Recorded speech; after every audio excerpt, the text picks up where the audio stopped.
Hi hello नमस्कार, स्वागत आहे तुमचं आपल्या नवीन एका व्हिडिओमध्ये। आषाढी एकादशीच्या दिवशीचा हा व्हिडिओ आहे आणि सकाळीच सगळ्यात पहिलं काम ते म्हणजेच बकऱ्यांसाठीचं पीठ मळलं आणि त्यांना ते चारलं। जरी स्वयंपाक नव्हता तरी मला पीठ मळावंच लागलं, कारण की बकऱ्यांना ते चारायचं होतं। त्यानंतर उपवासाचा म्हणजे फराळामध्ये केली होती खिचडी आणि पहिले तर मी शेंगदाणेच भाजून घेतले आणि त्याचा कूट करून घेतला, कारण की लाईट कधी जाईल हे सांगता येत नव्हतं आणि जर पाट्यावर वाटायचं म्हटलं तर तो चिकट होतो कूट आणि खलबत्त्यात किंवा पाट्यावर एवढे मोठे शेंगदाण्याचा कूट करणं शक्य नव्हतं, कारण की 1 ते 1.5 किलोच्या प्रमाणात म्हणजे मी जास्तीचाच कूट करून ठेवला होता। तसेच चहासुद्धा ठेवला आणि इकडे बटाटे शिजायला टाकायचे होते। तर बटाट्यांना जे कोंब आले होते ते काढून घेणार आणि बटाटे धुवून ते शिजायला घालणार आहे। तसेच आदल्या रात्रीच साबुदाणा भिजत घातला होता, कारण की सकाळी 7:30-8 वाजताच डबा द्यायचा होता, त्याच्यामुळे लवकरच त्यातली निम्मी खिचडी करून घेतली आणि मटकीसुद्धा भिजत घातली होती, कारण की एकादशी सोडण्यासाठी ती मोड येण्यासाठी मी बांधून ठेवणार होते। तर आता यातली निम्मीच खिचडी मी आत्ता करून घेणार आणि बाकीची नंतर करणार। तर कूट भरपूर झाला होता, तसेच खिचडी देखील आपली या इथे आता तयार झालेली आहे। तर सगळ्या म्हणजे घरातल्या देवांची पूजा तर केलीच होती, पण सोबतच जे विठ्ठल रुक्माई आहेत त्यांची सुद्धा पूजा करून घेतली। जे आसपास आपल्या इथे झाडे आहेत गुलाबाची, जास्वंदीची, तिथून फुले आणली।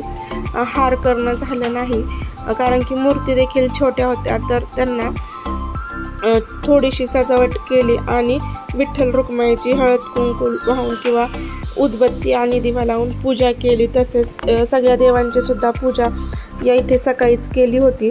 त्यानंतर दोन्ही देवांना खिचडीचा नैवेद्य दाखवला।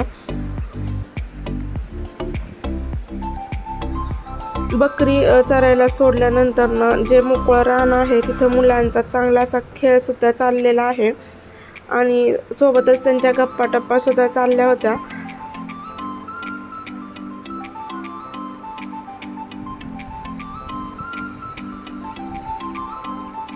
तर त्यांचा खेळ म्हणजे जी कोथिंबीर आहे ती काढली आणि त्याची परत नीट करून ती ठेवली होती। तर हे जे मोकळं रान आहे त्या मोकळ्या रानात लवाळा आला होता आणि त्याच्या खाली ज्या गुंड्या असतात त्याला नागरमोज असं म्हटलं जातं, तर त्यापासून उटणं देखील तयार करतात आणि त्याचा वास म्हणजे त्यापासूनच उटणं तयार होतं, त्यामुळे तिथे पूर्णतः त्याचा वास घेतल्यानंतर उटण्याचाच असा वास येत होता। तर हे असं रानात उगवलं जातं आणि त्याला बकरीसुद्धा खातातच।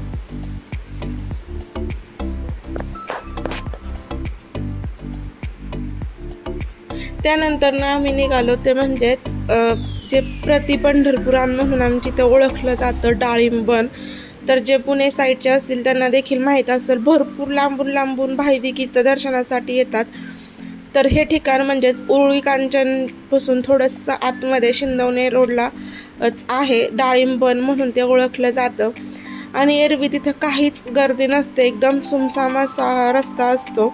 पण तुम्ही या इथे पाहू शकता भरपूर लांबून लांबून तिथे पार्किंग देखील लांबून होते आणि त्यानंतर प्रचंड मोठ्या संख्येने तिथे भाविक हजर होते। ते म्हणजेच पहाटेपासूनच इथे गर्दी होती, ते रात्रीपर्यंत इथली गर्दी काही हटत नाही, भरपूर अशी गर्दी होते, कारण की बऱ्याच जणांना पंढरपूरला जायला जमत नाही आणि जिथे कुठे विठ्ठल रुक्माईची मूर्ती असती तिथेच आषाढी एकादशीच्या दिवशी तर भरपूर अशी गर्दी होते। तर भरपूर खेळणी वगैरे सुद्धा आली होती। दर्शन घ्यायला जर रांगेत थांबलो तर नक्कीच 5-6 तास तरी लागतातच। अगदी तुम्ही पहाटे जरी लाईन लावली किंवा दुपारी संध्याकाळी कधी देखील लाईन लावली तरी इथे गर्दीच राहते। यानंतर साईने मस्त असा गंधसुद्धा लावून घेतला। तर आम्ही घेतलं म्हणजेच मुखदर्शनच घेतलं, कारण की लवकर आलो असतो तर नक्कीच रांगेत उभं राहून दर्शन घेतलं असतं, पण उशीर झाला होता, त्याच्यामुळे इथून मुखदर्शनच घेतलं। तुम्ही लाईन देखील पाहू शकता, भरपूर लांबून अशी लाईन होती। तसेच मुखदर्शनाला सुद्धा भरपूर अशी गर्दी तिथे होती।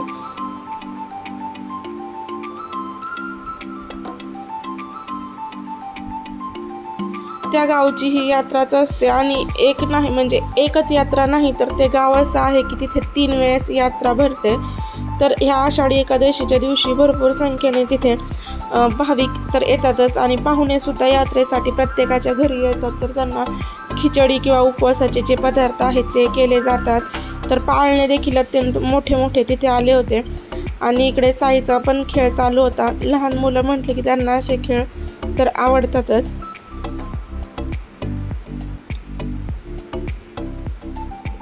दोन तीन पाळण्यांमध्ये साई बसल्यानंतर ना आम्ही घरी यायला निघालो. म्हटलं होतं जाता जाता थोडीफार खरेदी करावी, पण अगदी पावसाने सुरुवात केली त्यामुळे काहीच घेणं झालं नाही. जाताना भरपूर छान छान अशा वस्तू दिसल्या होत्या, पण त्याच वस्तू येताना घ्यायच्या होत्या, पण पाऊस आल्यामुळे ते राहून गेलं.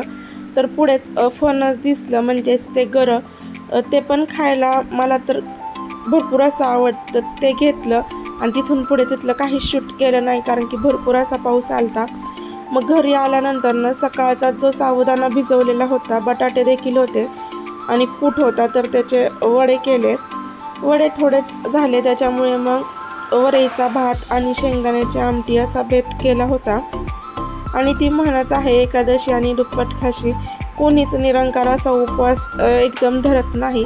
आणि त्यानंतर दुसऱ्या दिवशी सकाळी भरपूर गडबड झाली, तो व्हिडिओ देखील घ्यायचा राहून गेला. पण उपवास सोडण्यासाठी केलेला बेत म्हणजे चपाती, भात, मटकीची सुक्की आणि पातळ भाजी, शिरा तसेच भजी असा हा बेत केला होता. पण सकाळी डबे वगैरे सगळं म्हटलं की भरपूर अशी गडबड होती, त्यामुळे एवढाच व्हिडिओ घेतला.